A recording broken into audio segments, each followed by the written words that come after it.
আমরা একটা সুন্দর শেপ তৈরি করবো আজকে ইনশাল্লাহ।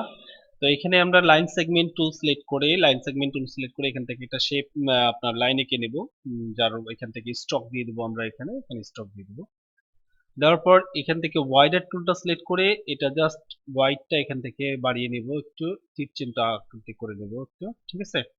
তারপর আমরা রোটেট টুল সিলেক্ট করব, সিলেকশন টুল সিলেক্ট করে দিয়ে রোটেট টুল সিলেক্ট করব।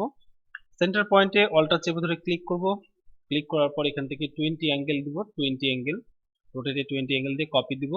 তারপর কন্ট্রোল ডি করে আমরা জাস্ট পুরো এরিয়াটাকে ঘুরিয়ে নেব।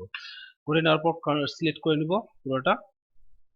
সিলেক্ট করার পর এখানে আমরা ভিউ আছে, ভিউ যে ট্রিম ভিউটা আছে এটাকে সিলেকশনটা আউট করে দিই, জাস্ট বড় করে নিব। বড় করে নেওয়ার পর এখান থেকে আমরা ট্রিম ভিউটা আবার অন করে দেব। তাহলে দেখতে পাচ্ছি আমরা একটা সুন্দর শেপ আমাদের তৈরি হয়েছে, সুন্দর একটা ইফেক্ট তৈরি হয়ে গেছে।